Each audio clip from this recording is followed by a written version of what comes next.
Compared to nuclear weapons, I think it's harder to make cutting-edge GPUs, given $1 billion. I mean, certainly you can't do it with $1 billion. If it's $10 billion, you can't do it. There was situational awareness by Leopold Aschenbrenner, which was arguing for something like a Manhattan Project for developing AGI and superintelligence before China. So it's basically, let's beat China to the punch, get superintelligence, prevent them from building it. The West will dominate the world. You know, Eliezer got in trouble in Time magazine when he spoke about bombing data centers. There was a big hoo-ha at the time. You used the word kinetic strikes. We discussed kinetic attacks in the escalation ladder. So there's many ways to disrupt projects. You could do cyber attacks on them. You could do some gray sabotage. There's hacking to sort of poison their data or sort of make their GPUs not function as reliably or threaten to use force. I don't think that those are really necessary. So like that would be an escalation ladder, but the US is on top of this issue. They don't need to resort to that.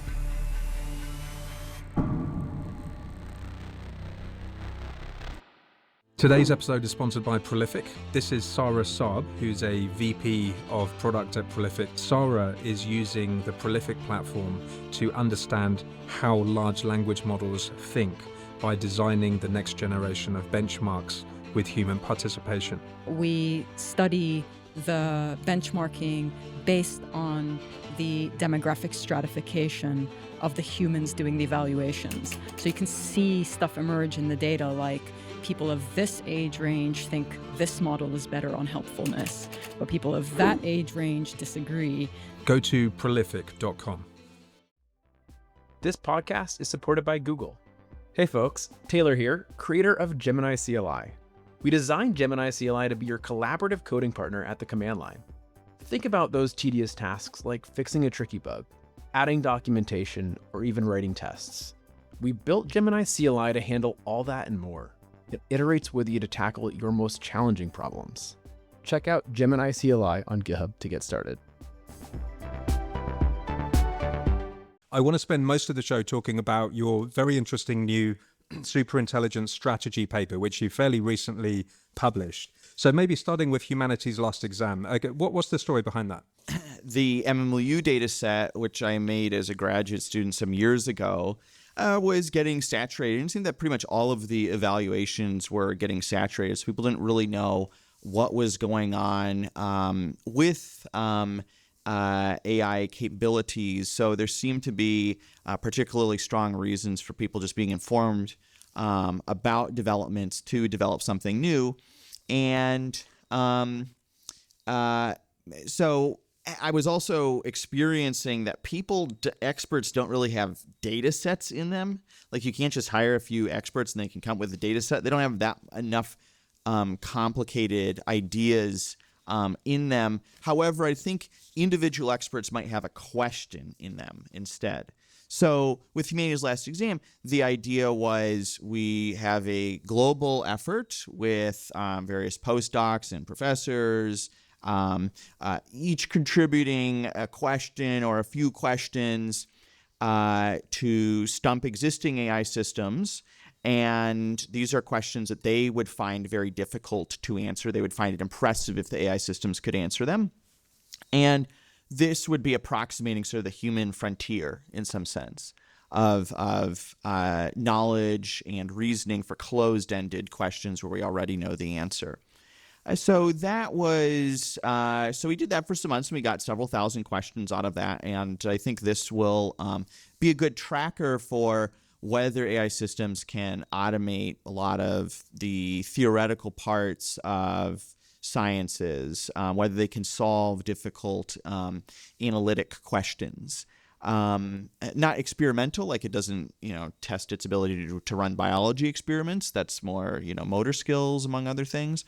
Or requires motor skills, but for things that are more mathematically related or require some very complex reasoning, that's what this captures. So I think that when it's solved, it's roughly an end of a genre or near the end of a genre of asking it closed-ended questions. It seemed that it'd be, for which there are objective answers, it seems like that would be toward the end of it. And I think that individual problems that it would solve in the future would be interesting enough to be like papers in their own right. So once we get through this set of questions, the types of problems it could tackle would be like questions that would be worthy of their own paper, like it solved a conjecture, for instance. So that it sort of is tracking the ability level up to the point where individual questions themselves are very interesting instead of just the data set. One thing that concerns me is, I mean, certainly MMLU, which you invented, is now basically saturating. It's well above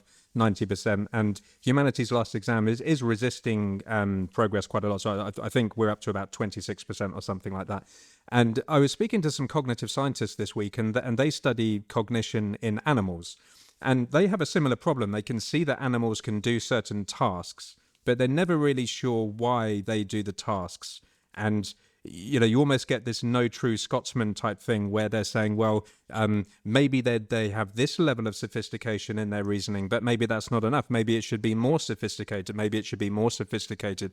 And how can you kind of reasonably infer how the models are getting the answers? So I think in difficulty, it's tough to think of just more challenging data generating processes than taking global experts. And if the subject or if the genre is closed-ended questions, asking them what's the hardest closed-ended question and crowdsourcing that. So, but it certainly can get harder where each individual question are open questions, like conjectures, for instance. But it's true that for benchmarks generally, this would not be the end of the line for AI development, because the AI systems, you know, this doesn't test their ability to move around. This doesn't test their long-term memory. This doesn't test their ability to make PowerPoints and so on. So I think this is getting at the sort of closed-ended question genre. But not with objective answers that we already know, which is how nearly all benchmarks have been in machine learning. But then we'll be moving over, I think, as a community more to agential types of tasks, or tasks that are more economically valuable directly. What do you think about the anthropocentric bias in benchmarks? You know, that Francois Chollet, for example, he said that when he was designing ArcV2 and ArcV3, every single step of the progression of the benchmark is about identifying things which are easy for humans and hard for AIs. And some people would argue against that, saying, well, actually, there's a diverse set of possible intelligences. And why does human-like task acquisition and capability have value? And to me, it seems intuitive that it does, because surely something which does things that we can communicate with and understand, that seems very valuable. But do you think that kind of focusing it with the human frame could be eluding us from other forms of capabilities? There's certainly other forms of capability, like that they have some advantages. For instance, they can process things much more quickly.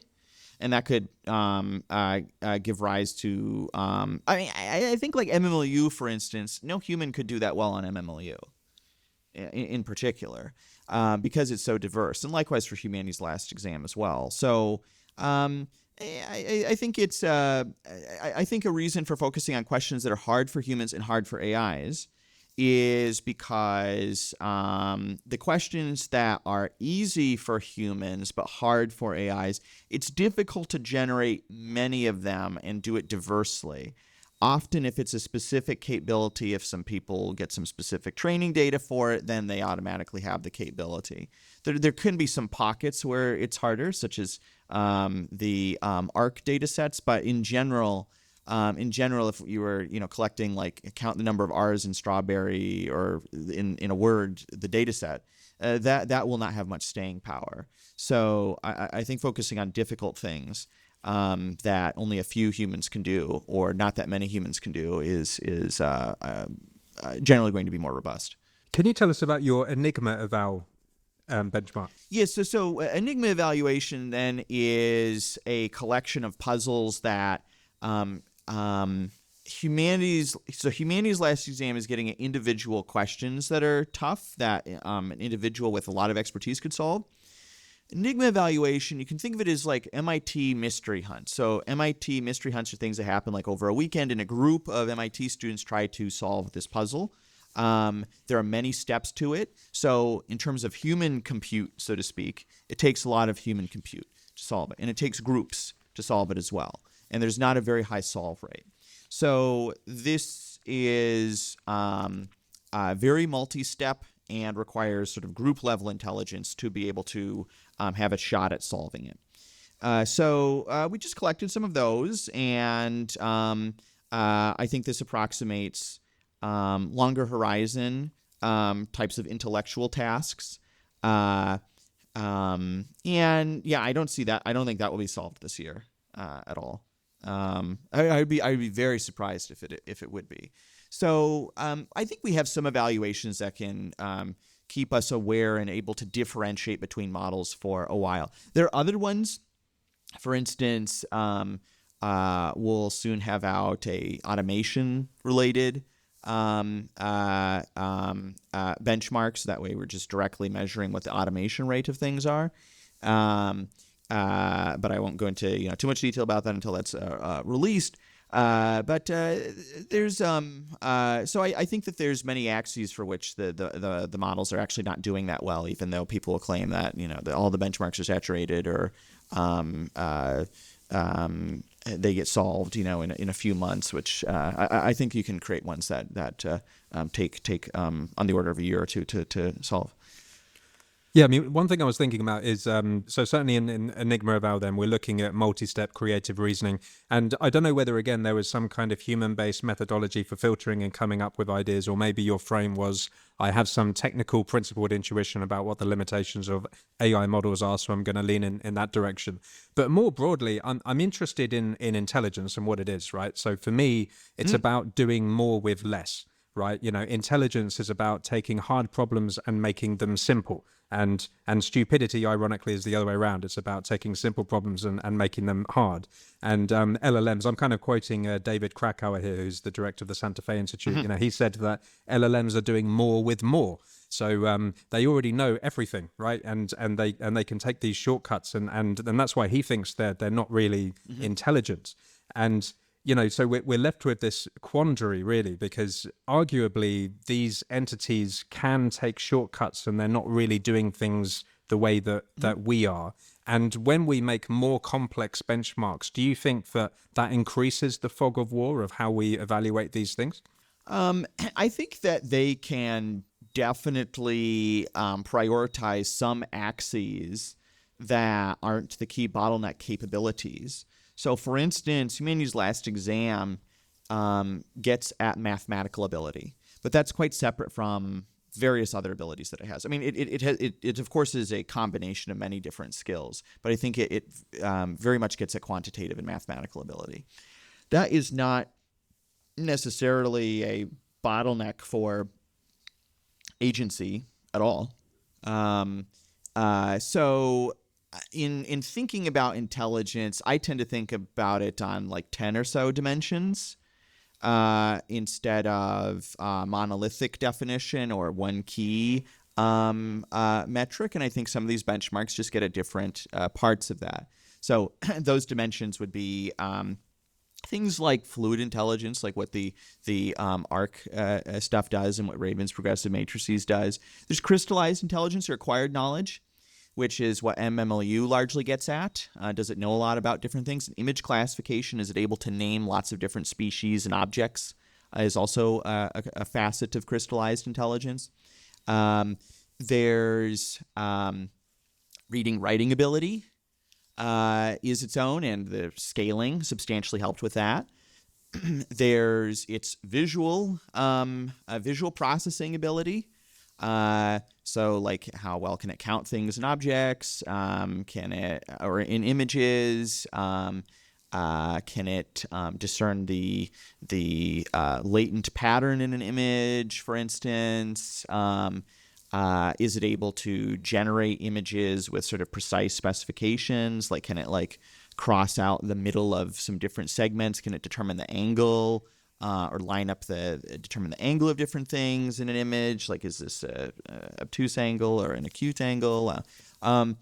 there's audio processing ability, there's short-term memory, there's long-term memory, there's input processing speed, there's output processing speed, all these different things. If you lack any of these, if you can't read and write, for instance, it'd be severely limited. If you don't have a long-term memory, you'll be severely limited. You'll be very difficult to employ.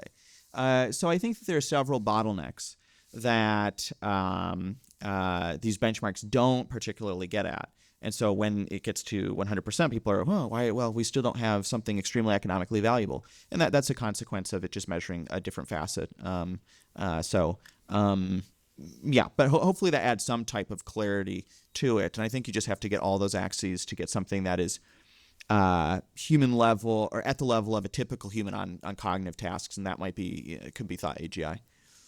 Yeah, I think my concern is that I don't believe it's possible to factorize intelligence, and your factorization is much more sophisticated than many, but certainly the way that animals and humans communicate, for example, we mix modalities together. We gesture and we communicate using symbols, and all of these things are mixed together in a complex way. And in particular, I take issue with this primacy of skill and knowledge in a crystallized sense, because certainly, when you have friends at university and they're really smart, usually they're smart because they don't know something. They're smart because they can figure something out without knowing. So the guy who goes to the library and looks at the answer for something, he's not smart. The smart person is the one who didn't know something and could tell you the answer to it. And another example that I love to give is you have a couple of artists, and one draws a face using tracing paper, so he's just sort of like mindlessly just drawing dashes around the edges of the face that someone else has drawn, and the artist who has deep understanding of the structure of faces and where the mouth should go and the eyes should go. There's a huge difference between those two artists, right? The second one could go off and create new images and new expressions and representations, right? So are we kind of like creating a cartoon of intelligence by factorizing it in this way? I think that for human intelligence, it's sometimes factorized in this way. This isn't to say that one shouldn't study the combinations of the skills simultaneously. For example, with long-term memory, there'll be different facets of it. For instance, does it remember things visually? Does it remember things that were more academic that it learned some while ago? Are there some motor skills that it forgot?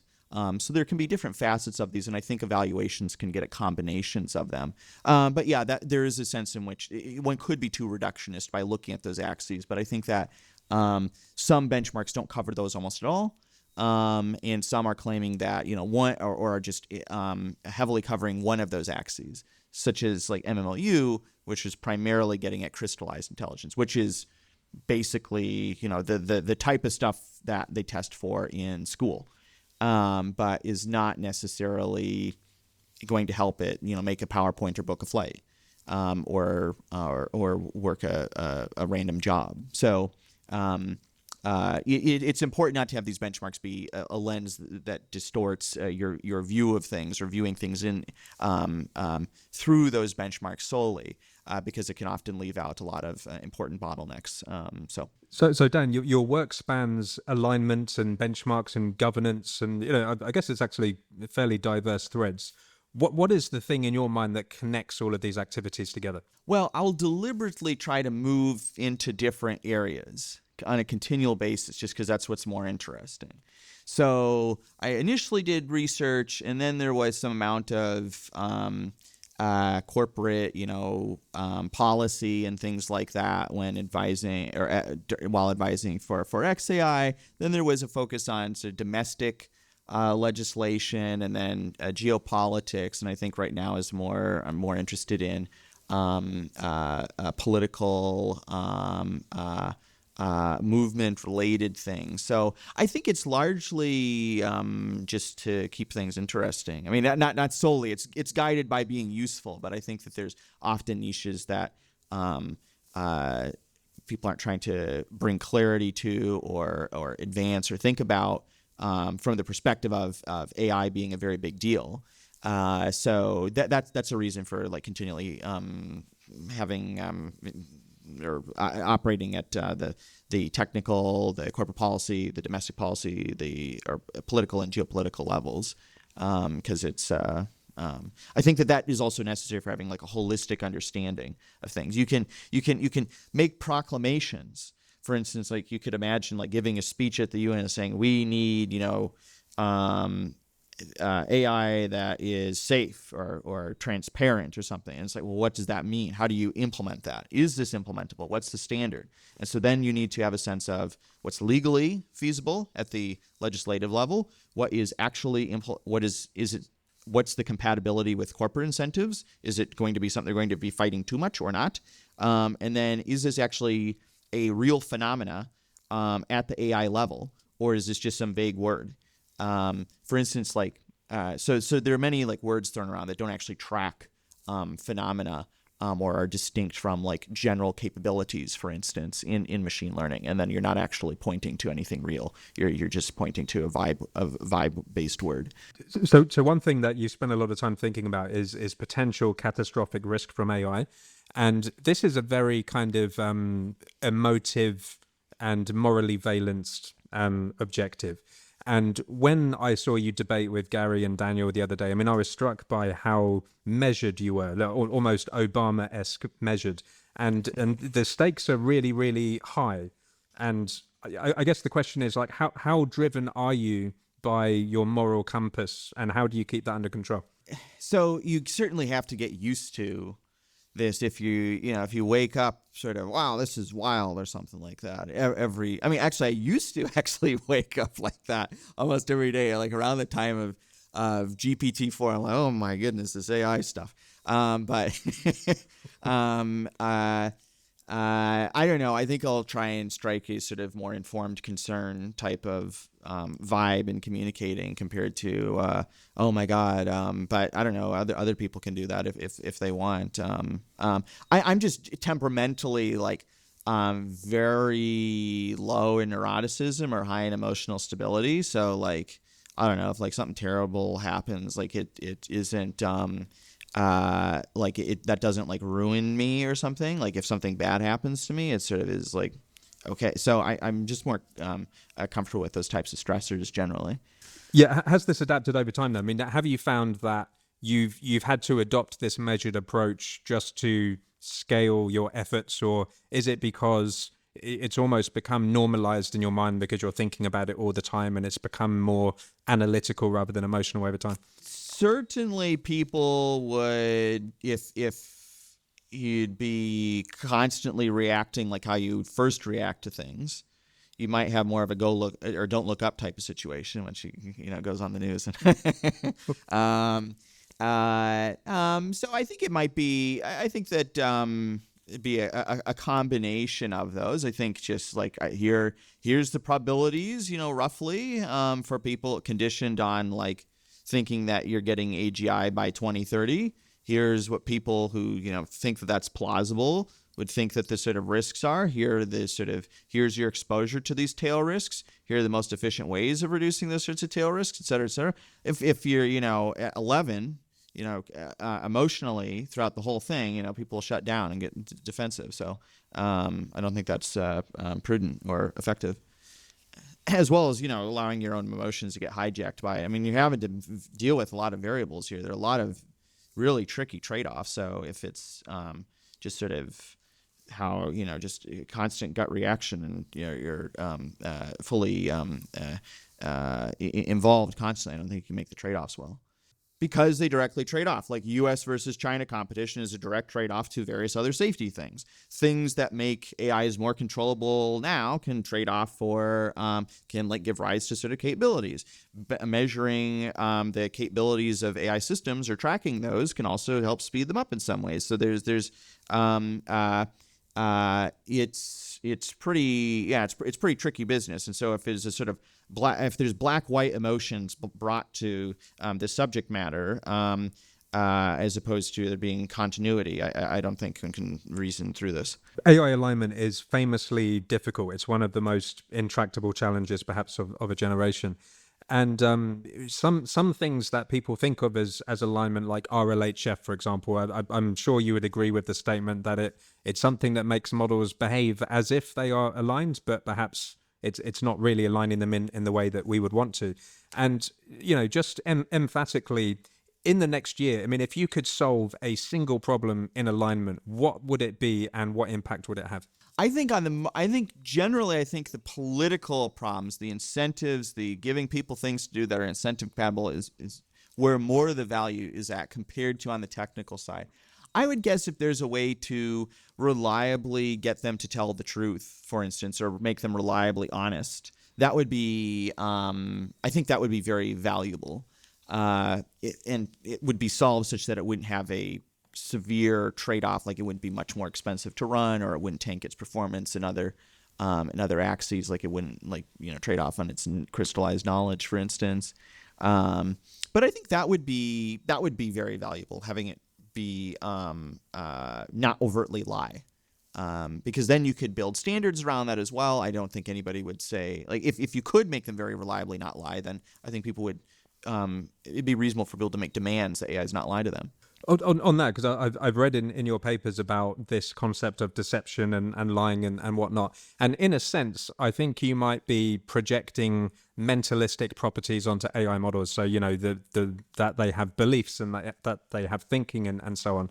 And I mean, just sort of thinking critically, like what makes you think that we can think of them as having beliefs and telling lies?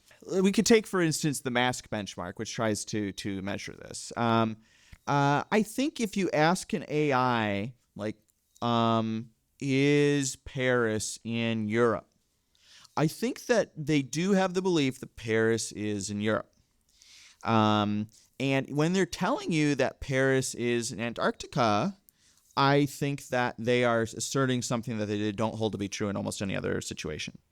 So I think from that basis, given that they have so much common sense now and that they have so much world knowledge, if they are saying something in substantial contradiction with it, based on or due to some prompting pressure, that suggests that they're caving to a lie.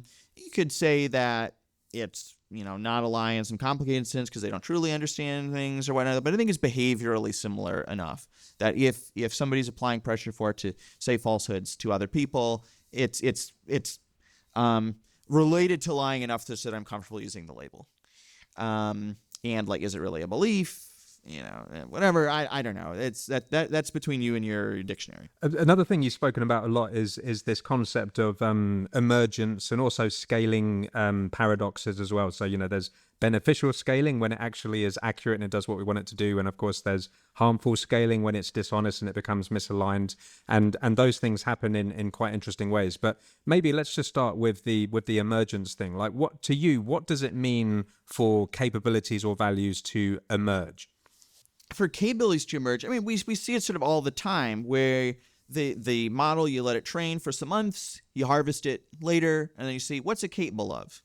And if there's a new qualitatively distinct property that sort of crosses some threshold such that people are noticing it now, maybe it existed in some very weak, faint form before, but it was really unnoticed, I think that's crossed some sort of threshold of visibility and capability that I'd call that an emergent capability, but it still could exist in some very weak form beforehand. Just as automatic speech recognition capabilities crossed a threshold at one point where people started wanting to use them. Whereas earlier, I don't think anybody would ask the model to transcribe because it'd just be too unreliable. So it sort of crossed some threshold, and now it actually has this qualitatively important capability, whereas it was pretty broken beforehand. So and that's sort of the sense in which I'm talking about emergent capabilities, and I think those will just keep increasing, or there'll be new emergent capabilities that'll create new failure modes and hazards that need to be dealt with. And we'll need to make sure we're continually on top of them. But I then view safety as a continual battle between where there'll be constant new issues and us keeping on top of those. And I don't think by default we'll have enough adaptive capacity to deal with those in time for things being deployed unless something changes. So that's why I don't believe in this sort of solving alignment thing. There'll be continually new issues that crop up, and some of them will be easy to put away. Others will be much harder, and then there'll be new unexpected ones as the models become more general and useful and powerful. So just quickly touching on your utility engineering paper. So this was, you used a type of theory from econometrics, utility theory to detect coherent preferences in LLMs. So you found that preference coherence correlates positively with model scale, that models exhibit measurable self-preservation instincts, and that political and demographic biases emerge as coherent utility functions, which is fascinating. Well, I don't know. These are just sort of troubling signs, and maybe we'll be able to come up with methods that can really counteract these issues. Maybe we can design models to reliably not have self-preservation instincts or pressures in that direction, even though those sort of come out of from scaling somewhat. So I think it's just sort of one of the other very concerning hazards that we need to research and deal with and get ahead of, because fortunately they're not agents yet. So like basically almost all this research doesn't particularly matter, with the exception of like dual use expert level advice, because the agents aren't capable. They can't exfiltrate themselves reliably, or really at all. They can't self-sustain. They can't hack by themselves or more autonomously. So this is trying to identify some of these things that could be more of a problem down the line as the models become more capable, and try and do research to get ahead of that. But if we leave that unaddressed, or if we don't fix it, that's potentially sufficient for a global catastrophe. Or I think would be like pretty sufficient if you have some self-preserving AI that's really biased toward itself over people. That would be and if it's very capable, I think that'd be a problem, and that'd be kind of a disaster in the making. So we have various disasters in the making, though, but hopefully we'll get ahead of that either technically or politically. But just digging into that a tiny bit, I mean, first of all, it was really interesting that political and demographic biases would emerge as coherent utility functions. And I do take umbrage with this word emergence, because I think in the emergence literature, there is a little bit more nuance to how machine learning people use the word. They use it to say, oh, there's just some observer relative macroscopically surprising change in something. In the machine learning literature, in like 2021 or something like that, I used the phrase emergent capabilities. I believe I may have been the first in the literature to use it. So I feel it was later used by Jason Wei's sort of thing, or Jacob Steinhardt did in a blog post, my advisor, after that, and then Jason Wei did that in his paper. But I feel comfortable using it. But yes, yeah. Well, I was thinking by the complex systems literature. I was thinking of Jason Wei. I mean, actually, David Krakauer's just got a bit of a grumpy piece out where he's kind of saying that these people don't know anything about emergence. I mean, he's got quite an interesting. He's got an interesting take. I mean, for him, emergence and even agency is related in this sense that it's a system, because agency is about a system that is apparently causally disconnected from its surroundings, and equally for him, emergence is about a system which can sort of autonomously accumulate information through phylogenetic and ontogenic hacking, so that it can accumulate information by sort of building systems and structures, even like the nervous system, to kind of like construct a history of information which persists and accumulates over time. So these complex systems theorists have like quite a distinctive and different sort of idea of what emergence is, and to them they don't really think of like these surprising like rising of capabilities as being emergence. I mean, there are definitely different definitions for it. For reference, the paper where we use the phrase emergent capabilities would be unsolved problems in ML safety. But there's probably, it sounds, at least from your description, that was specific to complex adaptive systems, which in some ways these don't have that much of an adaptivity property, since they don't have it unless they have memory, or unless you're counting the context window as adaptation or something like that. So if they're tethering emergence to necessitating a complex adaptive system, and if they're calling some deep learning systems not adaptive, then that would be fair. Yeah. Yeah. Isn't that quite interesting though? Because he gave the example of like a virus like COVID or something, and he said ironically that is that has more adaptivity than any AI system, possibly even more than humans, because adaptivity is the ability to kind of like delete directions and like rapidly go in a different direction. And maybe this is just a matter of framing and perspective from our point of view, because there are systems out there which are kind of so inscrutable and alien that we might not even think of them as like, agentic or intelligent, but they're out there. Yeah, they're definitely very fit, and they would have needed to adapt to have such a high proportion of our DNA, since they're somewhat interleaved with it. Or historical viruses are some of them. I mean, you could call it something else. New capability, qualitatively. I don't want to use the word spontaneous or something like that necessarily. I don't know. Yeah, maybe there'd be some other name that would catch on. But I think generally analogizing or pointing out the relations between deep learning systems and complex systems is I think, fairly productive. So I have a chapter on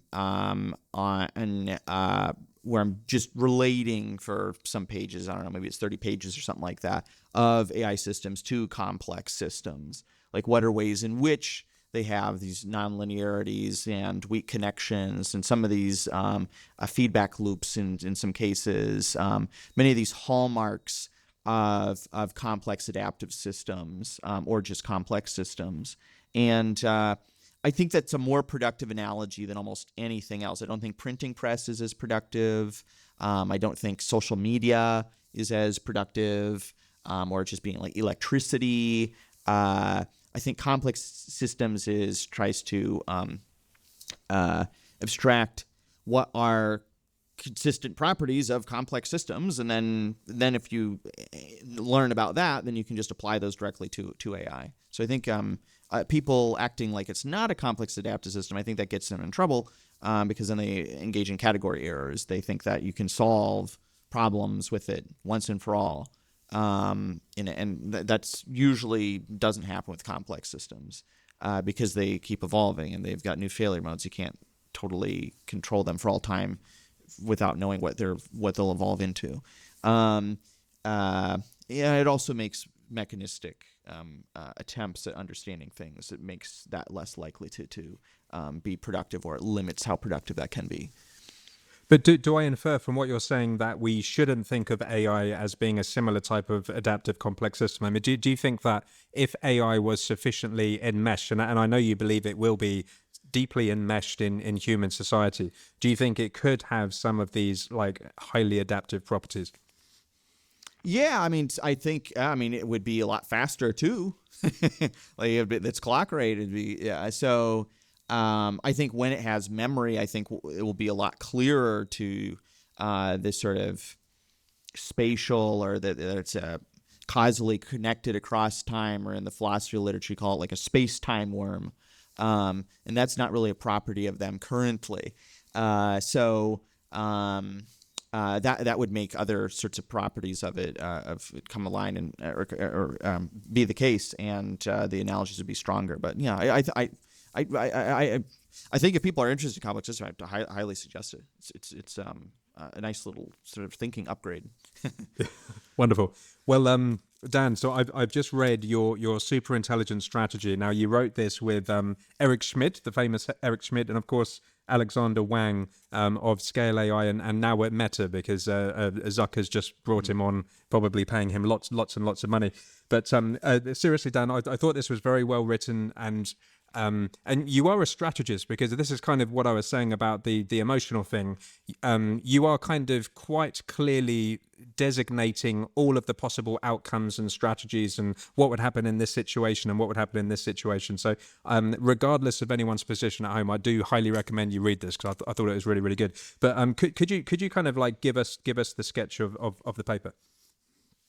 Yeah, so I guess historically there was situational awareness by Leopold Aschenbrenner, which was arguing for something like a Manhattan Project for developing AGI and superintelligence before China. So it's basically, let's beat China to the punch, get superintelligence, and prevent them from building it, and then the West will dominate the world strategy. So you could say a take over the world strategy, something like that.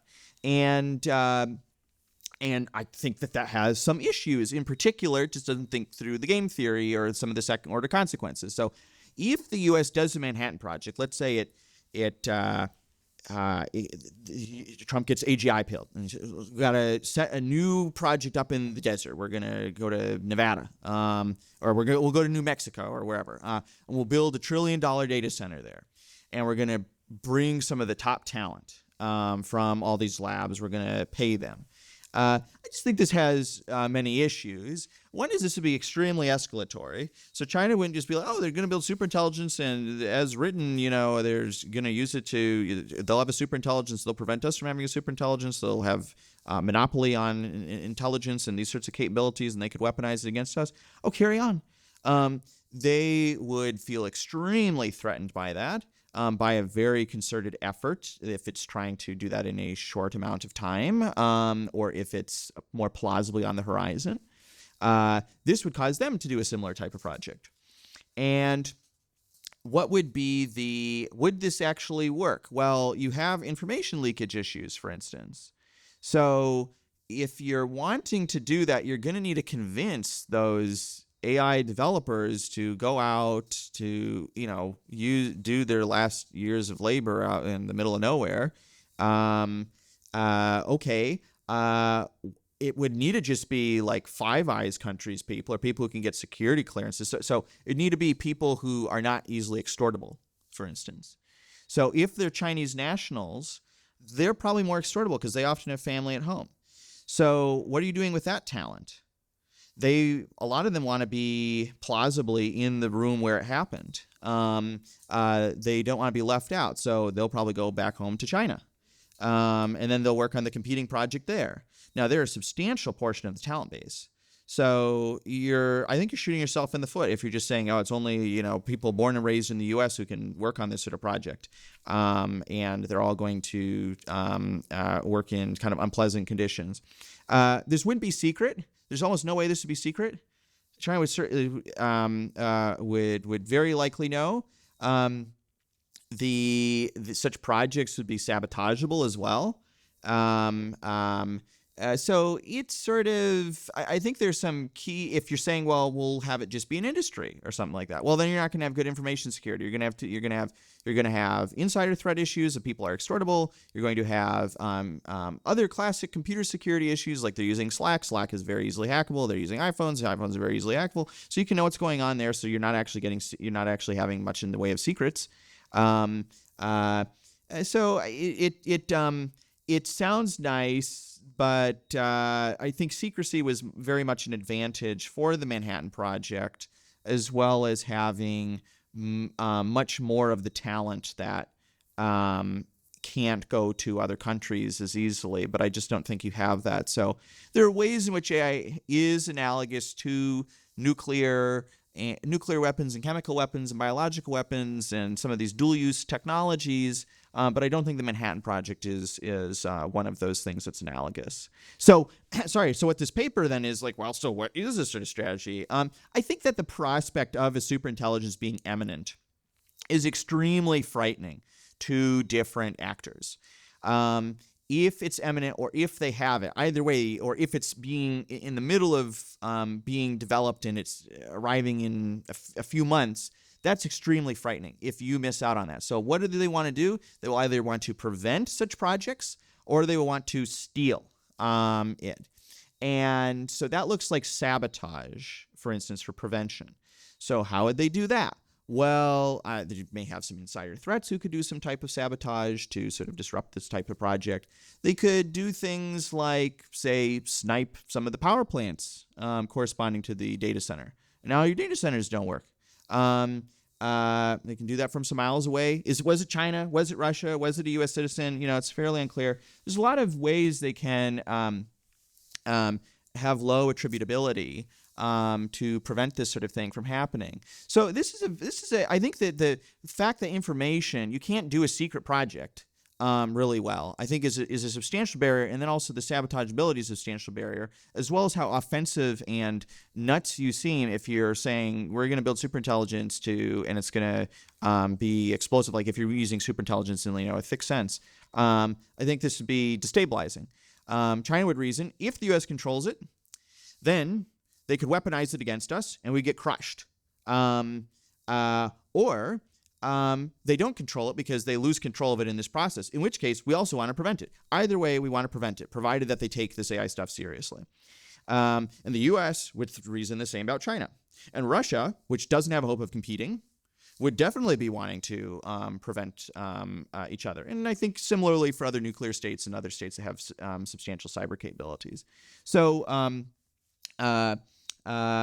this could lead to some type of deterrence dynamic where they sort of make some attempt for getting superintelligence to get closer, but then other countries start to express very strong preferences against it. They say if you do that, we'll get very mad. There might be a skirmish or something like that. But then this may be something that pressures them to move more toward a verification regime where they aren't trying to make some bid for having some sort of intelligence explosion, having AIs sort of do automated AI research really quickly, like spinning up 100,000 AI instances to do AI research really quickly, and that bringing you from AGI to superintelligence in a short period of time.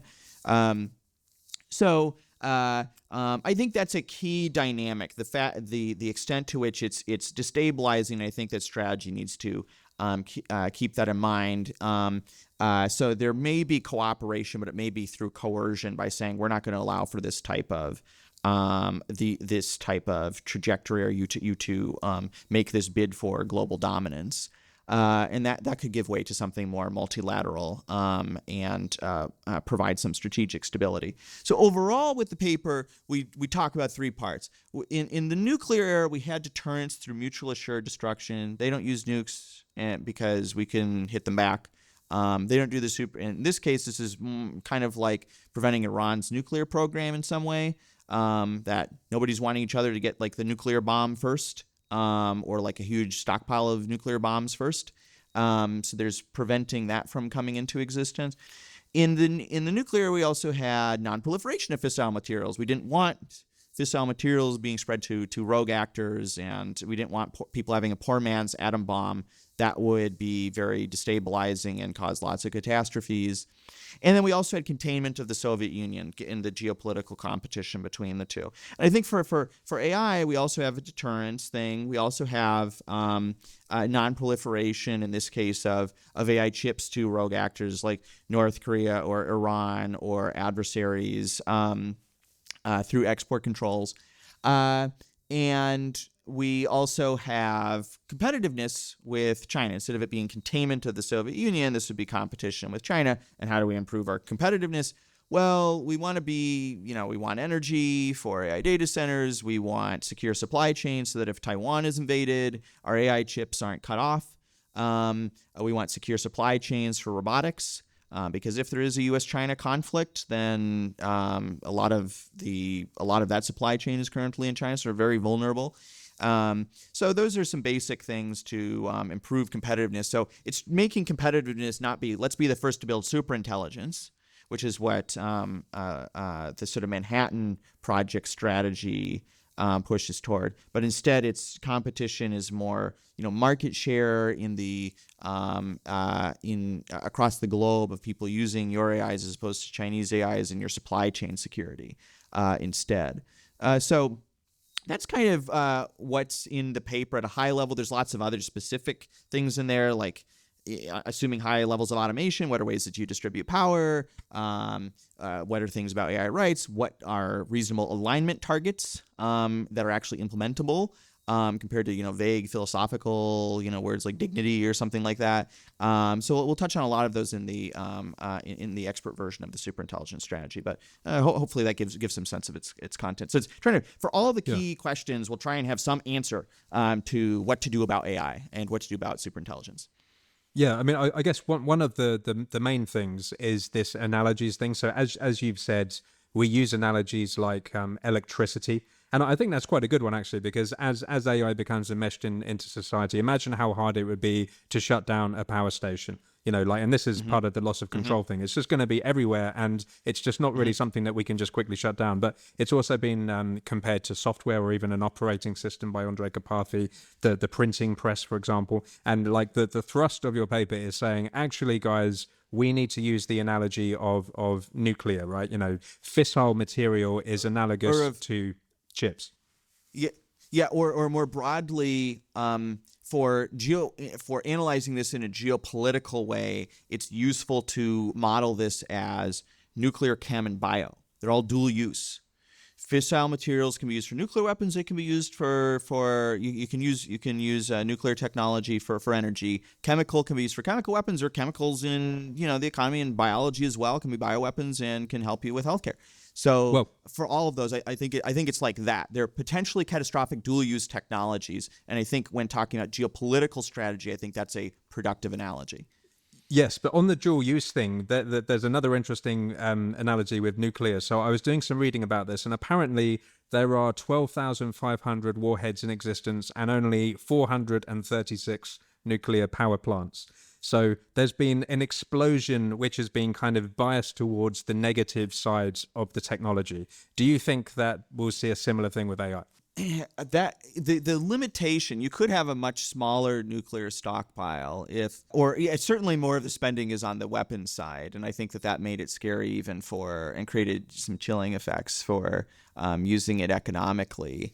I think for other WMDs or potentially catastrophic dual-use technologies like chem and bio, I think it's more overwhelmingly used in the economy than it is for chemical weapons, likewise for bio. So I think it can vary. I think it's useful to look at all three simultaneously and trying to make predictions, see what parts are shared, sort of like how complex systems will look at lots of different complex systems and what are shared features of those to try and make predictions. And I think some of the sample size or looking at all three of those simultaneously can be helpful. But yeah, it's possible there would be a chilling effect if there's some catastrophe from AI systems, and that could set it back very substantially. I think it's kind of imprudent that people aren't interested in risk management whatsoever, even if they're an accelerationist. Let's say you're a libertarian, for instance, and you want the economy to go as quickly as possible. Not speaking about AI, you probably want some type of financial regulation, or else you get like the Wall Street sort of issue that we had, a recession in like 2009. So you want some management of your tail risks there. They don't always sort themselves out. Or like people using airplanes. People don't use supersonic airplanes as much. I mean, there's a variety of reasons, but part of it is some of the initial ones were crashing too much. If we didn't have like good airline regulation, then that would create substantial chilling effects. People are afraid to go on airplanes even now, even though they're extremely safe as it happens. Possibly because historically there were more disasters with it, and it took a lot of the regulation was written in blood as opposed to proactive. On that subject, I mean, as it happens, I'm interviewing Beth, the EAC leader, on Friday. I'm filming with him. And I mean, obviously, I'm certainly not what would he call himself, like a techno-capitalist or a libertarian or something like that. But I guess he would refer to you as a D-cell, which is a pejorative term. But like, if you could steelman like that perspective, like what do you think Beth would say, and how would you respond? Well, so I had some VC was arranging for us to debate when he had around 10K followers, so very early in the day. But then he backed out of that last minute. So I'm I happen to be quite aware of his positions. I think that at the time he was a little less politically savvy, and so he was saying things like, AI is replacing humans is fine. If it's AI consciousness, it spreads through the universe, and human consciousness doesn't, that's fine. So I think that we actually agreed on most things. There's basically a different how things play out in some ways, or ways things can play out. So he has a sort of manifesto of the techno-capital sort of machine has a direction to it, which is basically more automation, more AI, neg entropy, which is sort of the more physicsy flavored version of fitness. I think fitness is a more productive word for that. And so I have a fairly similar description of what happens, which is, basically due to competitive pressures, AI it gets more intertwined in the economy. You become more dependent on it. You have an erosion of control. You outsource more and more decision making to it because of competitive pressures. If you don't, you lose influence. Your company goes away if you try and resist this tide or this tsunami. And what happens is you give more and more decision making to the AIs, and they have effective control. And we actually, I think, agree there. So in that paper is called "Natural Selection Favors AIs Over Humans," and then he has on his Substack a manifesto. But we're saying somewhat similar things. A difference is the moral conclusion of that, though, which I don't think that's a good thing. Whereas I think he thinks that it would be fine because its complexity is good or something like that. The ethic is kind of higher forms of complexity is the goodness axis in the universe or something like that. I just don't think that. Well, I hosted the debate with him and Connor, and one of the morality things that they were spending a lot of time on was the ethics discussion, right? So, I think Beth was kind of alluding to, as you were just saying, that we should trust the void god of entropy. So, he's just using the entropy thing, though. This is like I think this is just because he has a physics background, a physics spin on fitness. So what's a fitness maximizer look like? I mean, it's possibly not even conscious or like barely conscious or something.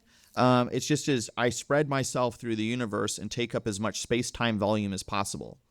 And then the claim is that is what's maximally valuable.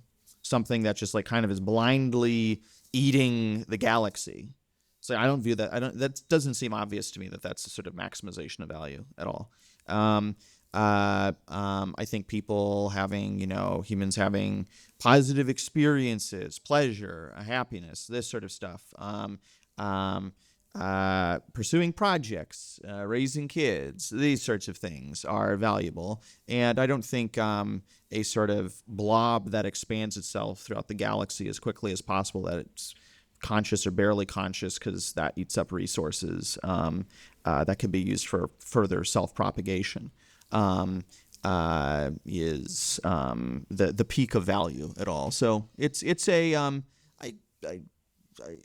the trust in it. I mean, why? I mean, I don't get it. Like there's an is. I mean, Hume's guillotine was the is ought distinction. You don't get ought from is. So if you're saying that it is the case that their evolution is a thing, and technology will be more technological substrate with AI will be more fit than biological substrate.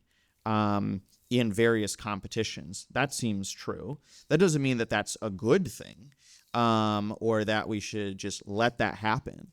That doesn't follow. But it is certainly a very powerful force that will keep happening and give more and more control to these AI systems and lead to an erosion of control for humanity by default. So I think it's I don't think we disagree on the description, on the is question as much, but I do think we disagree on the ought, the goodness of those outcomes more. And if we disagree on those, then that's a question of, do we lean into the techno-capital machine or evolution, or the replacement of biological life with digital life, or do we try to steer the outcome differently, or make sure that humans have control in that process and try to prevent it from evolving in particular directions or get too much dependence. So I think that's the key difference. But I don't think it's a moral thing. I think it's just an intellectual confusion. I mean, I think he has a physics training. I think if he took a bit of philosophy, he'd probably get kind of beaten out of this position like almost instantly. Because complexity, for instance, like what type of complexity? There's different types of complexity. Like which is he actually really vibing with here? Like there's computational complexity. There is entropy in a sort of Shannon sense and complexity, information theoretic complexity. There is sort of structural organization complexity, which is things like, and so there's different notions there. And like if I point at one, if you're saying like it's Shannon complexity and Shannon entropy, that's the thing. It's like, okay, so like Gaussian noise is what you are really into. Like it's he's probably meaning more this fractal-like structural complexity one, but this has got like, this isn't really doesn't really have metrics associated with it, and there's many different flavors of it, and it's not clear that how coherent of a concept that is versus if it's just a grab bag of some different notions that kind of don't fit in the other two. But anyway, so it's worth drilling down even potentially of what is he actually thinking is good. Yeah, I think he's a fan of this kind of Fristonian non-steady state equilibrium. So apparently it's not a simple case of the second law of thermodynamics in a closed system. It's an open system with boundaries where you see the emergence of these things that share information through synchrony because they can't physically merge into each other. But if you think about it, that is actually a very kind of chaotic, unpredictable thing. And so it's not a simple case of it's a thing which increases in complexity. But just to be clear, though, on your moral position, when I spoke with Eliezer and Connor, I got the impression that they were quite humanistic. So that, Eliezer said, I want to preserve, human consciousness and experience, and there's something very special about humanity, and therefore I don't want us to be replaced by cyborgs and machines and AI algorithms. Would you roughly agree with that?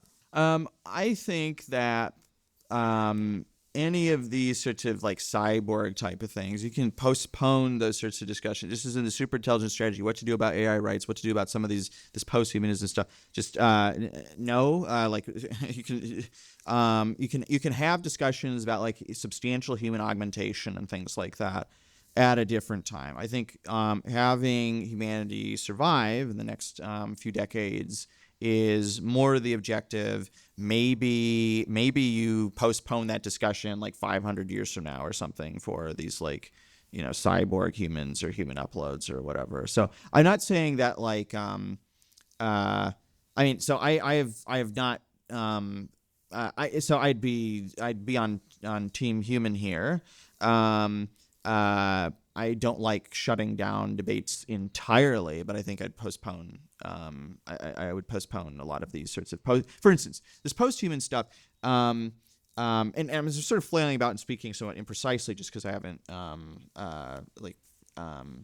spent as much time thinking about this in particular. But the post-human stuff, I think that would create some very substantial competitive pressures, so that if you are really augmenting yourself and becoming not human anymore, groups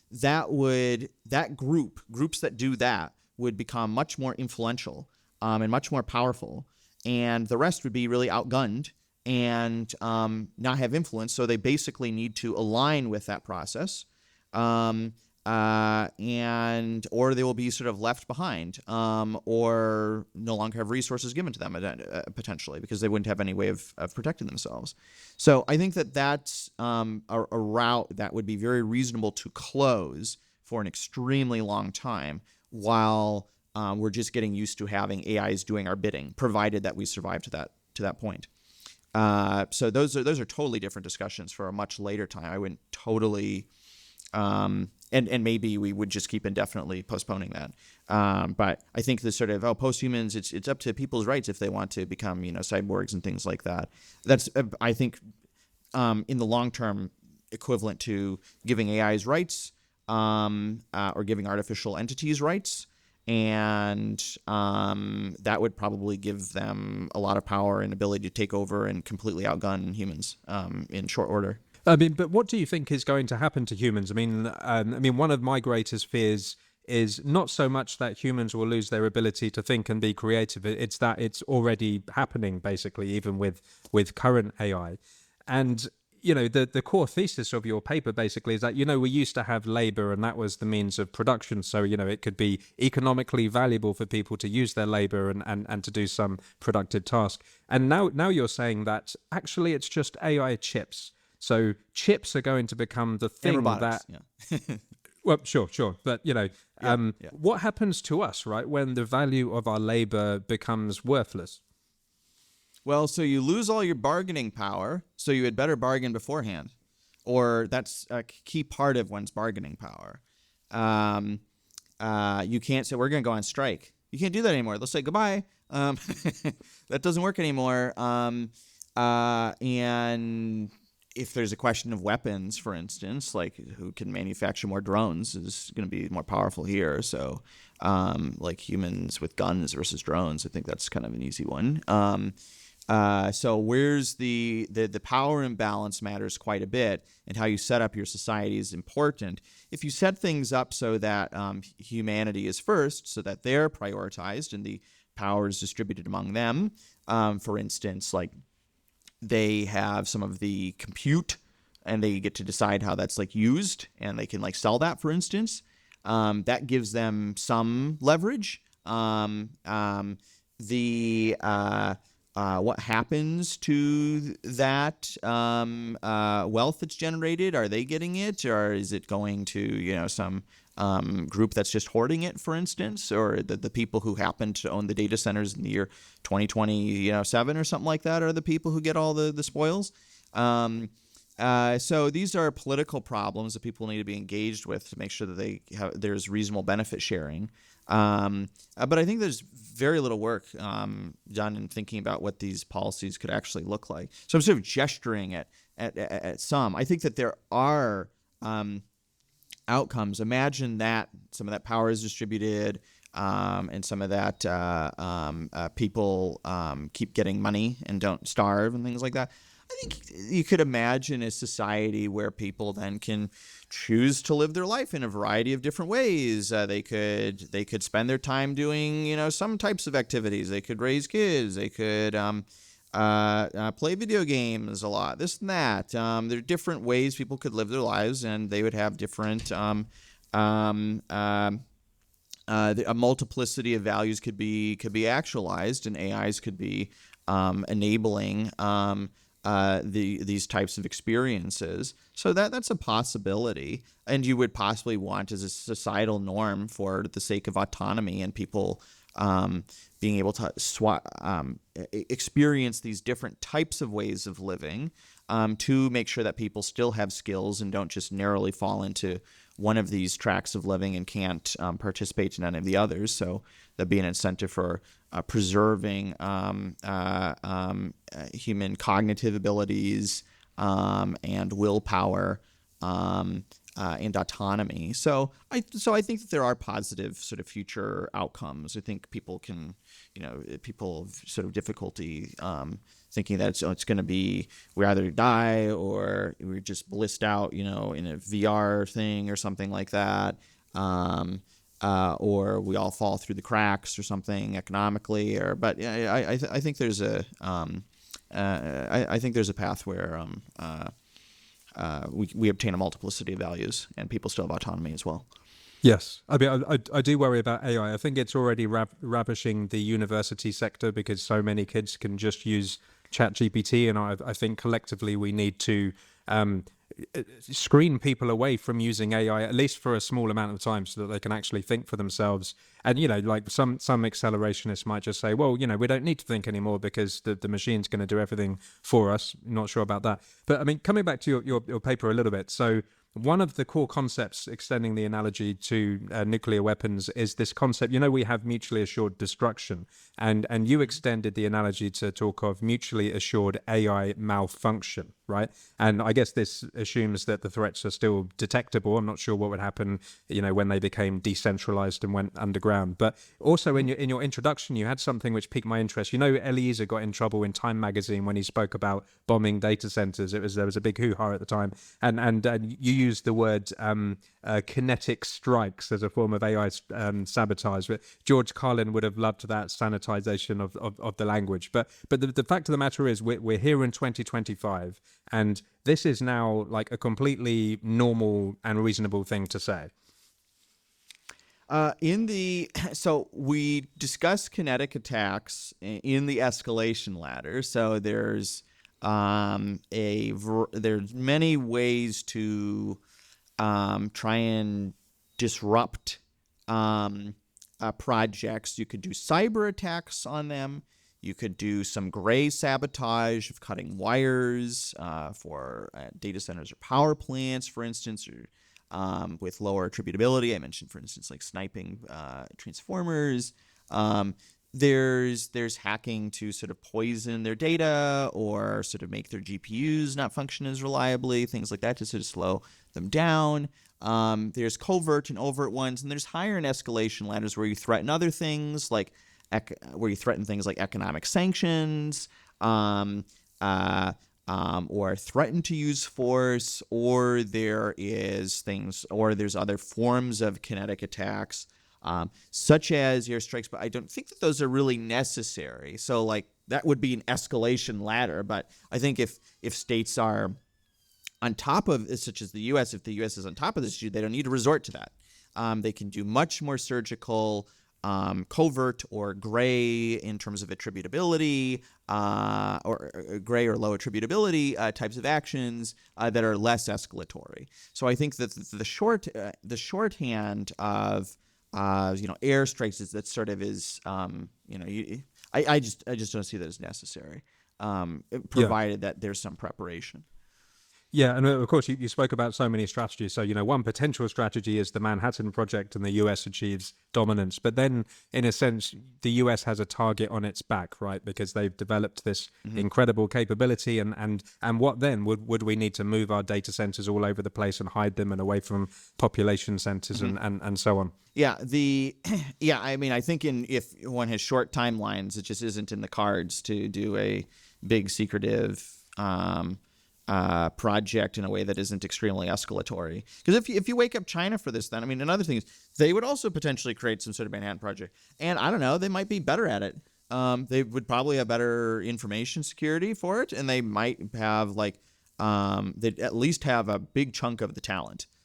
Would it be the majority? I don't know. That's unclear. But if we're requiring that they have security clearances, that limits your pool of researchers substantially. If it's researchers, then they're not being paid well, and they're also going in the middle of nowhere, in some place that has a big data center with a big target over it, and because it's extremely visible from space, it gives off so much heat. It's not like this would be a secret.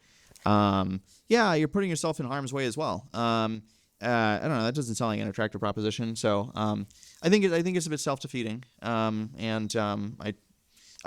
think that in the past months, I think partly as a consequence of the paper, I don't think this is much of a thing in DC as an idea being thrown around. Fortunately, but people like Sachs and others are speaking about competition for marketplace or market share. U.S. market share, which I think is a more reasonable object to compete on and a much less destabilizing one.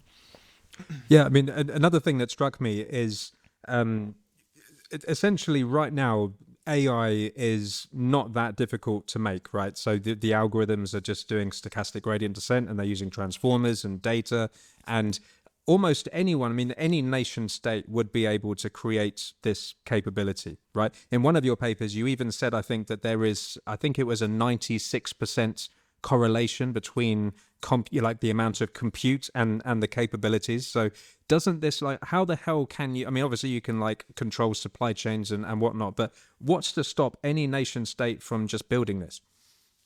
Yeah, so I think that the critical mass currently is on the order of, if we're trying to build a state-of-the-art system, that's on the order of 10K GPUs. China has that. The US has that. I don't think Iran has that, for instance. We're talking, cutting-edge GPUs. We're not talking, iPhone GPUs or whatever.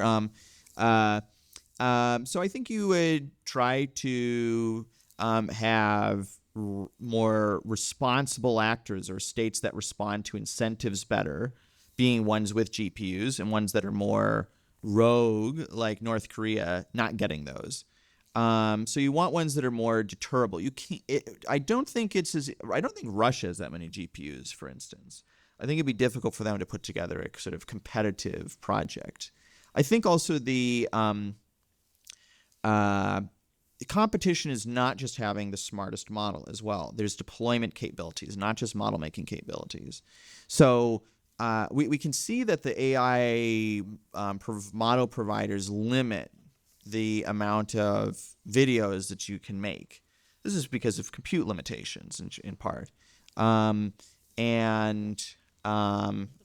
the amount of videos and images. And I think with AI agents, they'll be running round the clock.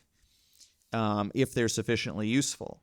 So right now, maybe you use your AI systems for a few minutes a day, your chatbots, but then you'd be having it run constantly. So it's like, I don't know, 2 orders of magnitude more compute required there, and maybe the models are bigger as well. That's a lot, and then more people are wanting it too. You're needing a lot more compute. And so your deployment capabilities, how many chips are owned by, say, US hyperscaler companies, Azure, AWS, et cetera, is a very relevant competitiveness variable, because then are they able to serve the customers or not?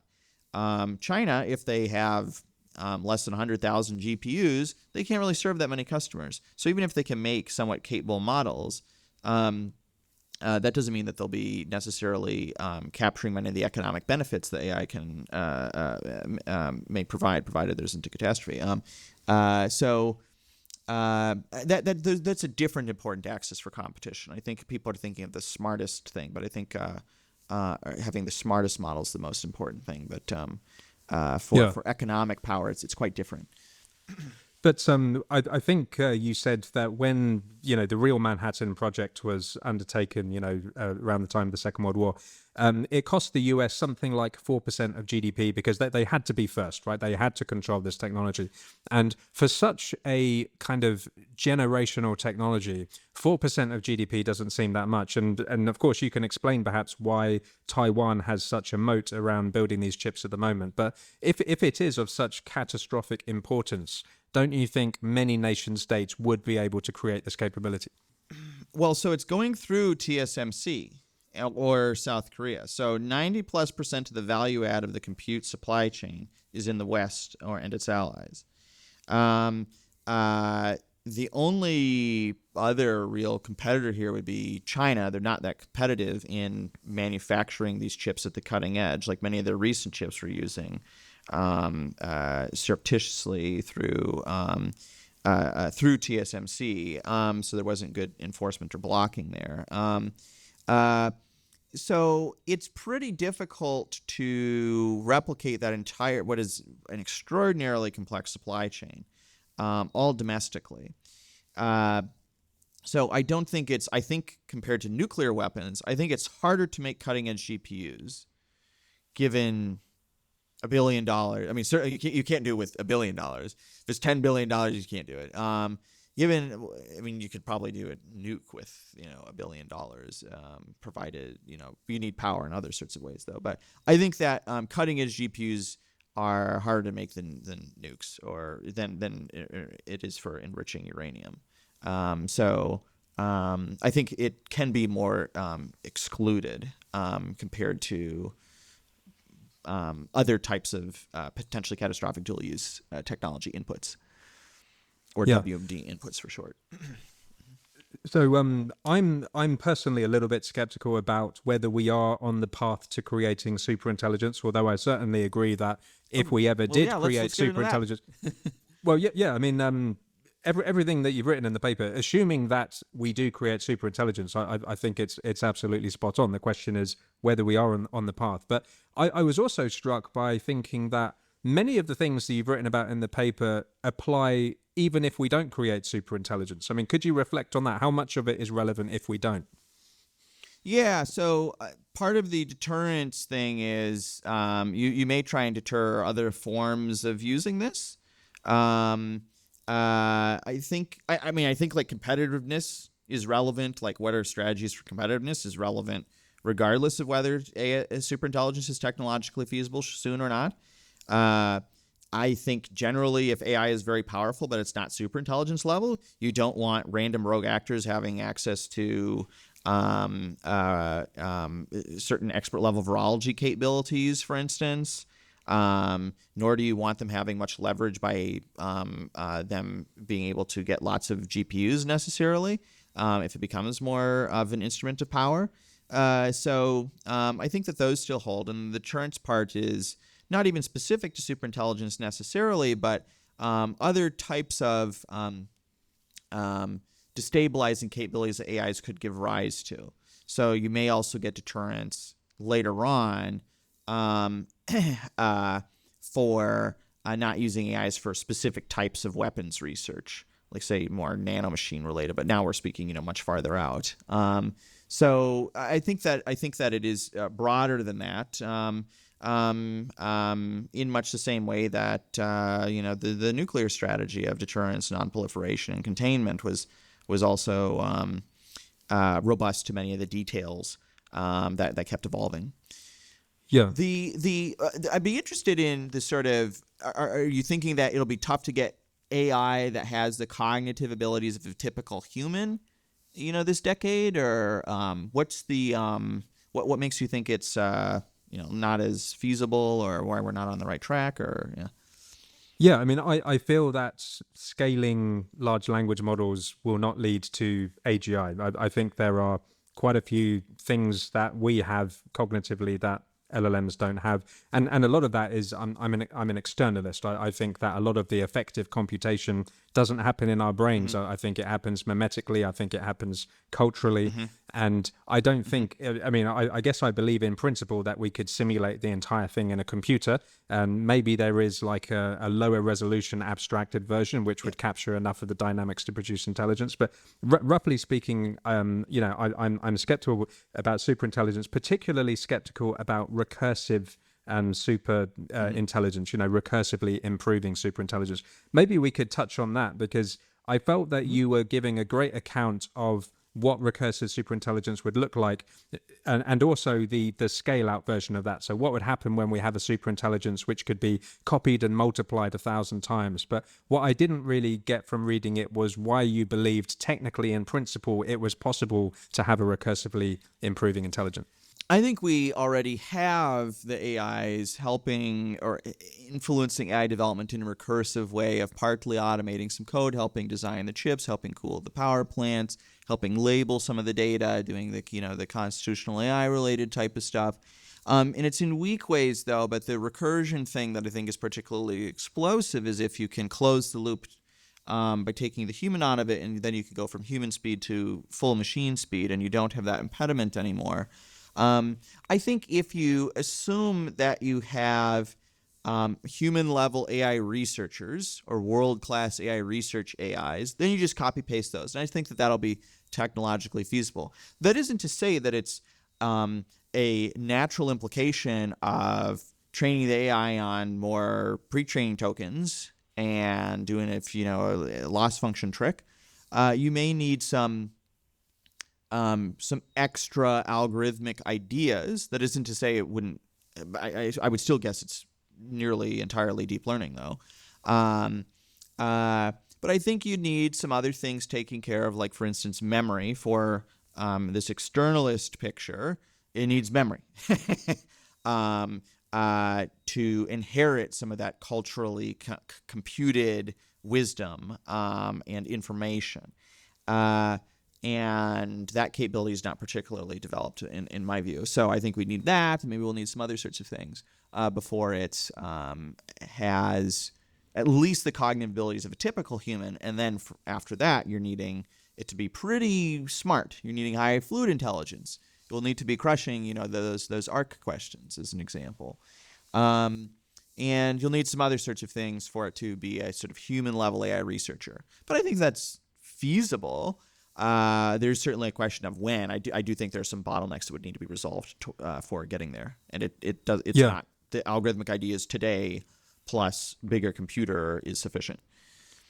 But would you accept, though, that there is just an epic pyrotechnic orchestra of computation in the universe? I'm not a pan-computationalist, so I don't think the universe is digital and made out of computation. So I'm saying that we could imagine some kind of effective computation that simulated the processes that happened in the universe, and maybe that would be equivalent. But do you agree, at least in principle, that the amount of computation we could build on planet Earth would only ever be a sliver of what goes on in the universe? I think there might be physics reasons for believing that generally, like if you're simulating something versus if the computation is happening raw, you'll have less that you can simulate. But I would guess that a lot of the computation is more social, though, and less dependent on some of the underlying physics. Is more like humans speaking with each other and trying to engineer something and then, see what works, see what doesn't. And that certainly requires, real world feedback, which should at some point bottom out in actual physics. But yeah, I agree that a lot of the information is collectively developed. And given how much computation goes in that optimization process, or I should say evolutionary process, you'll need the AIs to be a good receptacle of that to keep absorbing that, as well as if AIs are to do anything similar, then they need multi-agent infrastructure, which is one thing we speak about briefly in the superintelligence strategy of like, what does that look like? What are some of the reputational mechanisms?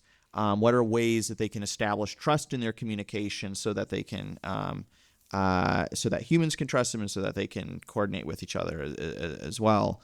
But I think that'll be essential. But there's a there's a concern that but I think that wouldn't be. I don't view that as a substantial obstacle. It feels like programming and like having hubs. AI is having a social media site, for instance. Things like that would take care of a lot of it. Yeah. I mean, I guess another source of my skepticism, I'm hugely inspired by Kenneth Stanley, and he's a big open-ended researcher.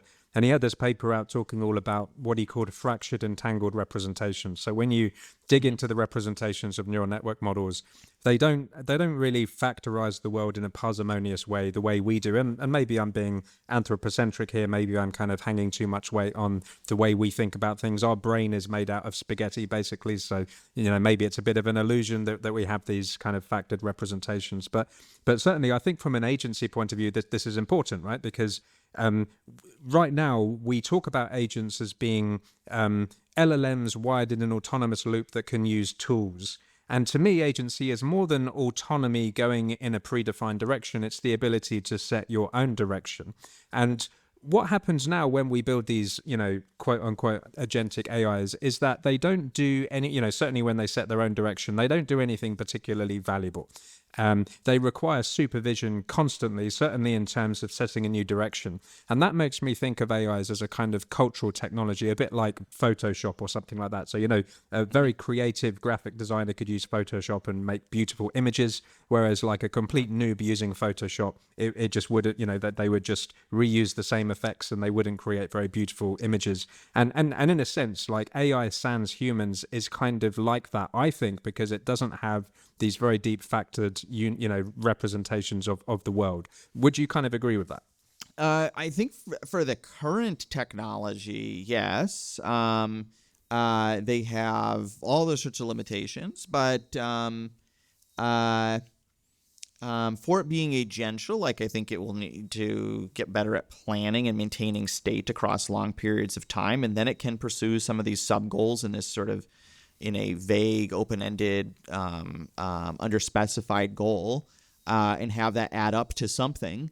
But I think retrieving these sorts of memories of what worked, what didn't, and storing those is, I think, a substantial chunk, if not most, of what's missing on that agent picture. I think you could certainly give them an underspecified goal, but I just don't think they could pursue that terribly coherently or like learn from experiments, because they just have a big short-term. They just have a short-term memory of like maybe 1 million tokens, and then they'll just like they'll kind of summarize and stuff, but they'll start tripping over themselves in their context window because they can't maintain all that in its short-term memory. Yes, I mean, it's another one of those things where philosophically, I agree with you. If such a recursively improving intelligence existed, I mean, God knows, just to control it, we would lose control, because we would have to use another recursively improving superintelligence to control the other one, and then we would basically just be minnows in the grand scheme of things. Yeah, it's destabilizing. If they control it, if another state does this, you're in big trouble, because if they control it, they can weaponize against you, and if they don't control it, which I think would be the more likely outcome, because they'd be doing it under extreme time pressures, cutting a lot of corners. They'd be operating with very high risk tolerance. if they were doing it very slowly, then they would probably be needing to coordinate with others, or else they're not seeing an edge in doing it. So I think that would be operating with an extremely high risk tolerance if they're doing a fully automated R&D loop. So yeah. So I think loss control risks from recursion are very high. And shouldn't be pursued. And I think it's very interesting that AI companies talk about this sort of stuff openly. I think that there's something wrong with, I think, the norms for that, because a lot of them also acknowledge that, oh yeah, we don't really have a plan for how to control that, and we don't really think we will. But that's the plan. I think something's broken, but yeah. Yeah, I mean, another thing I'm interested in is open-ended systems in general. So evolution is this fascinating open-ended system which is constantly creating new niches, new problems and solutions in tandem. But it seems to have converged. I mean, human intelligence, I think, has actually peaked and gone down a little bit. A corporation is a collective intelligence, and that seems to have reached a limit. Agentic forms of AI seem to peak. I mean, I'm really interested in open-ended algorithms like Poet, the pairwise open-ended trailblazer, or even Sakana AI. They did this thing on Arc last week, and they just basically created this Monte Carlo tree search type thing where they found, switching expert trajectories of different foundation models, generating code and testing the code on Arc challenges. And the common theme you see is convergence. So in the Sakana paper, after 250 calls, it converged and it failed to expand and to improve its results. And would you agree? I mean, like we can agree that there's some margin, right? You can improve to some margin, and we don't know what that margin would be if we had like agentic superintelligence. But do you think that margin would converge quite quickly, or do we just don't know? Yeah, I don't know if it would saturate necessarily. I mean, certainly if they're at some capability level, this might affect the rate of improvement substantially. But and obviously there has to be a limit because of physics somewhere. But I would imagine there's a lot of room for improving its sort of ability to handle things of more and more Kolmogorov complexity, for instance. So like some of those sequences, or like in those Ravensburg matrices, you can think of just as arc type of things. Some have lower Kolmogorov complexity, some have higher Kolmogorov complexity. It's just some notion from theoretical computer science. And I don't think humans are anywhere near this sort of computational limit for that at all. And I would guess that there'd be that number could keep going up. So I think fluid intelligence could get, like, I think basically the IQ of the AIs, which wouldn't be all the intelligence, it would be separate from their, their long-term memory, from their visual processing ability, from their reaction time, etc. But I think their IQ could get really high. And they can solve like extremely difficult mathematics problems, and have really good intuitions for puzzles and not take much compute for it. And I think that number could keep going up quite a bit. So like we're quite limited. Like we've got big brains, but like it's still like there's not much hardware here. And you can imagine a bigger brain that would have, I think, pretty substantial capabilities, even for the intelligence of human across generations. Like there's like Flynn effect and things like that. And that's sort of has greatly increased. So our brain size is quite limited by what can give what can go through the birth canal. And I expect the AIs wouldn't have that limit at all. They could at the very least keep getting faster and faster. You still have Moore's law, and you have GPU improvement rates, which are like 2x every 3 years. And you also have like scalability. You also have like better ability to transfer state than it is with humans, because a lot of this digital computation is more precise than analog. So I think they have a variety of you can better transfer things across generations as well. For instance, Nobel Prize winners are not able to, their sort of descendants kind of go downhill generally. So I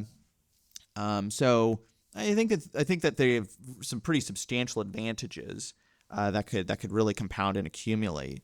The number of, if you're saying that it's mostly externally computed, well, they can, humans, how many connections can people do? They can do, like, I don't know, Dunbar's number, like maybe 130 or so social connections, meaningful social connections. They can do thousands, tens of thousands, millions. And all these together can provide compounding effects that make them be substantially more capable. I think that however, there may be various points of saturation along the way. You may get a lot of the low-hanging fruit, sort of like convergent economies. Like a lot of economies caught up to, somewhere in the vicinity of the U.S. It's not like they kept going at the rate. They just copied what was lying around, and then it was harder from then on out. So you may have, like, getting to human level in some respects, and in some of these domains, it may be harder for it to, if you don't have a good measurement or feedback loop, it may be hard to keep getting better and better at that. But if there is, I think it can be quite complicated. So I'm agreeing with some points there, but conceptually, I still think there's a lot of room to go up in intelligence. Yes. I mean, I.J. Good, as you said in your paper, said that when machines can do, things as well as humans can, then we're in big trouble. But I think the main philosophical difference between us is, like, we agree that intelligence is about adaptivity, but I'm a fan of specialized intelligence. I don't think there is such a thing as generalized intelligence, and certainly, talking about these factored ways in which we think, we have these constraints, right? And they run deep. We see the world using symmetries, and there's this big kind of phylogenetic tree of knowledge and thought which constrains how we think. And surely AIs would need to be constrained in a similar way. I mean, I appreciate what you're saying. You could just scale this up 1,000,000 times faster, but maybe it would need to be scaled much more than that. Maybe these creative intuitions and insights we have don't come from the data. They don't come from what's inside. Maybe they come from what's outside. So I'm vaguely leaning towards this intuition that there's something else which is unaccounted for in this estimation. Mm-hmm. Interesting. I mean, they certainly could have a lot of sensors. If we're saying that there needs to be a lot of extra variety from elsewhere, and it wouldn't be, what's just inside of the data center, I think they could aggregate a lot of information and soak that up and process a lot more of that. So I still think they could have some type of advantage of at least doing this a lot faster than people. But certainly if they're in a vacuum, only speaking by themselves, or only working by itself, for instance, not learning thing, if there's too much correlation in that population, for instance, that might have the exploration budget and I suppose mainly the exploration budget be too low, and then it wouldn't have there wouldn't be sufficient variety. I mean, evolution generally. I mean, there's I think it was Fisher's fundamental theorem or something like that, which is, the rate of adaptation is in some ways directly proportional to the amount of variation, and you're sort of pointing at ways in which it's lacking in variation. But I think that some of that could be made up for potentially.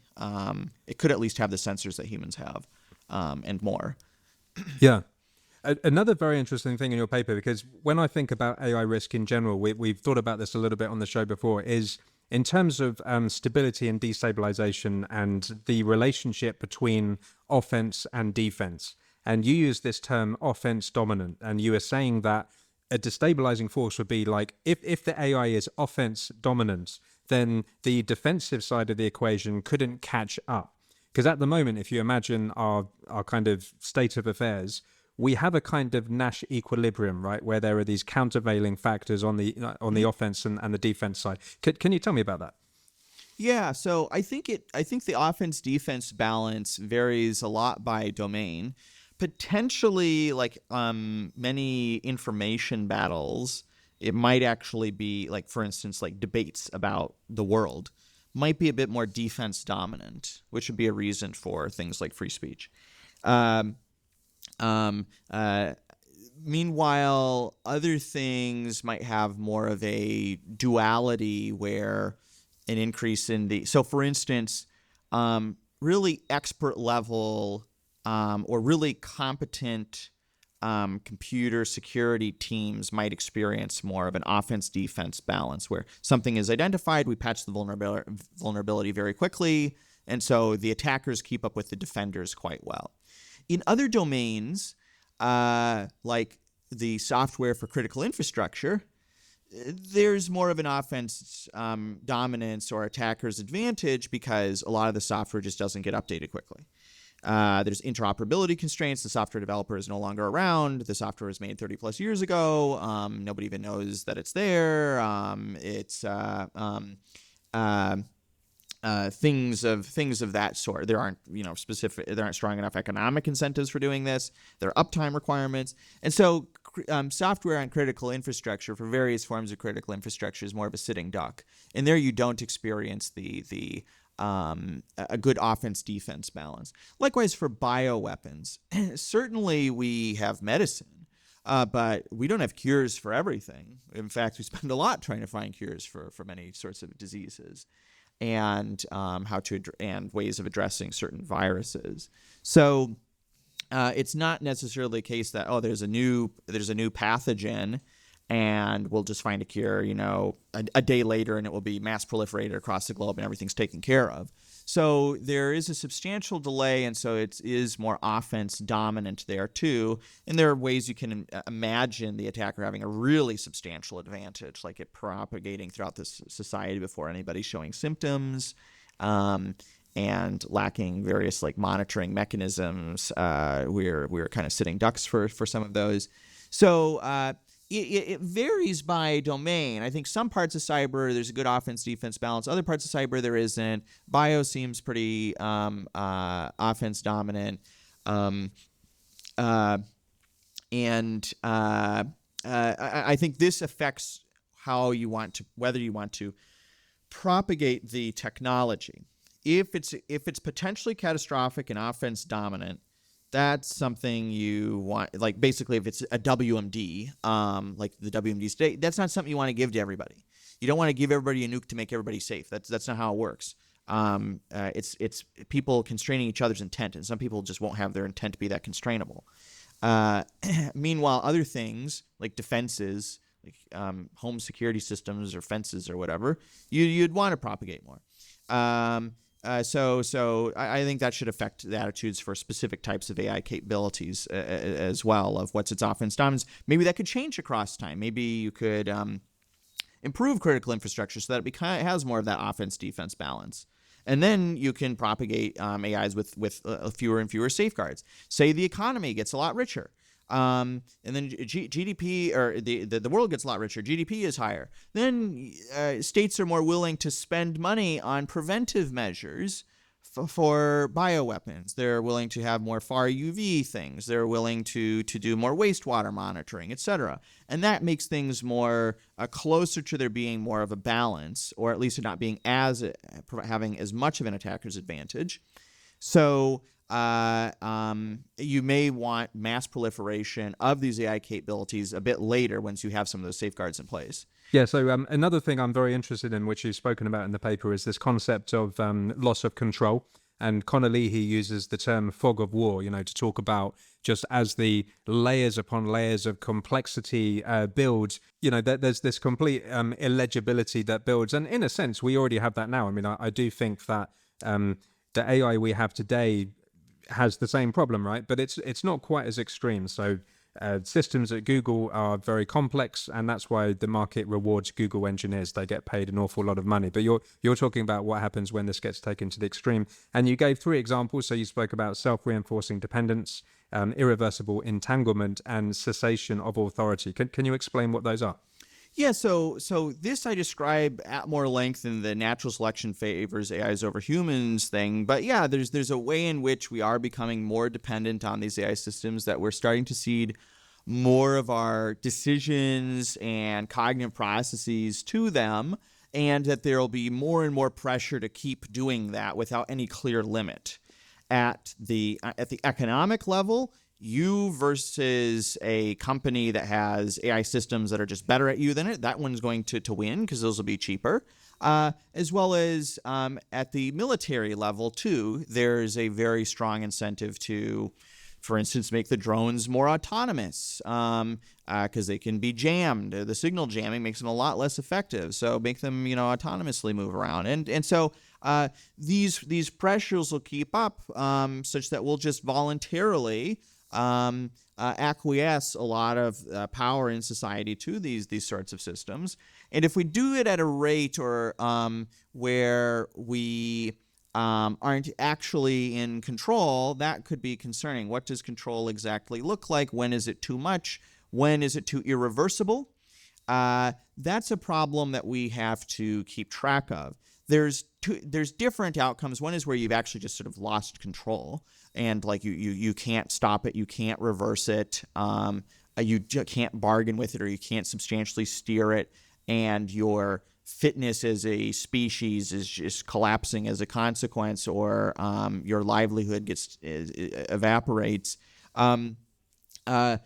Or there's a different outcome where you sort of are, like a retiree having a big, retirement fund, or these sort of, the AIs are working for you, and you actually, they are doing your bidding even though you aren't doing nearly all of the critical decisions.